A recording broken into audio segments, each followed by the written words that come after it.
Meu nome é Katrina Dodson e eu sou de São Francisco, Califórnia. Eu aprendi o português meio tarde na vida, né? Mas como eu passei 1 ano e meio vivendo no Rio de Janeiro, eu dava aulas de inglês num curso particular. Comecei a tomar cursos na PUC como aluna extraordinária. E eu só quis fazer aula de português, né, como língua, mas tinha um mínimo de 3 disciplinas. Então, eu optei para estudar prosa brasileira e um curso que se chamava Comunicação, em que a gente assistia Cidade de Deus, Cidade dos Homens, coisas da cultura brasileira e também lemos uns romances também. Aí foi assim que eu entrei mais profundamente na literatura, na cultura brasileira, né? Sou tradutora do português para o inglês e depois de ter vivido, né, aqui no Rio, eu voltei para os Estados Unidos e entrei num programa de doutorado em literatura comparada na Universidade da Califórnia, em Berkeley. Então, eu tinha me formado em letras, literatura em inglês, mas depois eu queria prosseguir os estudos de literatura em outras línguas. Aí eu fiz doutorado em literatura comparada com concentração na literatura brasileira, junto com a literatura anglo-americana. Com a Clarice, o maior desafio foi acertar quando a escrita dela desvia do português padrão. Ficou muito ligada à ideia, ao alvo da equivalência.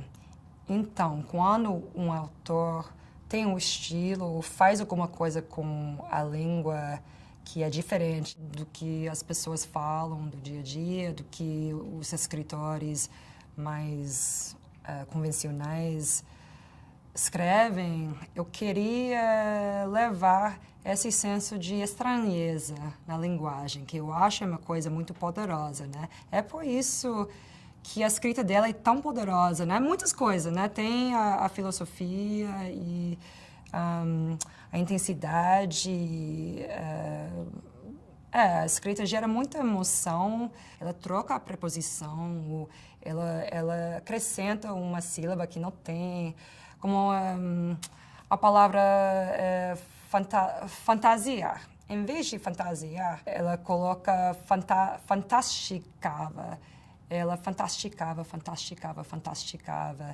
E parece uma palavra que existe, mas quando eu procuro no dicionário, na internet, pergunto para os amigos nativos, né, os amigos brasileiros, as pessoas falam, não é. Quando eu puder, eu invento também em inglês. Então, nesse caso, como o inglês às vezes não fica tão longe do português por causa das raízes latinas, né? Eu posso fazer coisas equivalentes, né? Como eu coloquei fantasticize, em vez de fantasize, fantasticize. Mas eu acho que a coisa mais difícil é de seguir esses desvios, o estilo, né? Esses desvios da linguagem, ao mesmo tempo que você faz o texto funcionar de nível poético, de arte. Então, eu acho que na obra da Clarice, e também com Macunaíma, né, que eu estou traduzindo Macunaíma agora, né, tem esse prazer da musicalidade, do ritmo, da poesia, da linguagem. Então, eu acho que ambos, Macunaíma, Mário de Andrade, né, em geral, também, e a obra da Clarice tem esse senso muito forte que se sente no corpo. Tem essa musicalidade que te propulsa, que te leva para frente, mesmo quando você não entende o que está acontecendo, tem uma coisa na linguagem, uma vírgula, um desvio que te faz estranhar, né? Então, eu acho muito difícil equilibrar, né?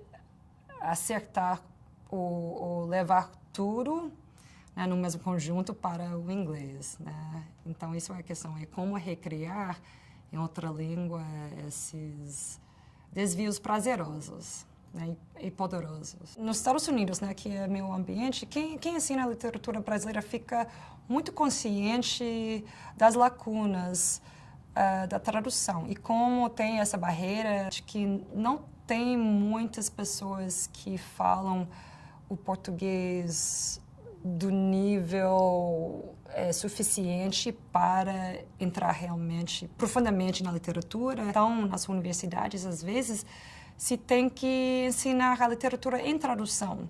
E como eu sou de um departamento de literatura comparada, eu dou aulas em inglês. Tudo é lido para graduação, pelo menos, né? Então, você dá aulas em inglês. Então, eu estava querendo ensinar a literatura brasileira, Macunaíma, Contos da Clarice. Eu achei as traduções problemáticas, né? Ou são fora do catálogo, então é muito difícil conseguir os livros, porque foram traduzidos nos anos 50, 60, 70. Para mim, é mais uma coisa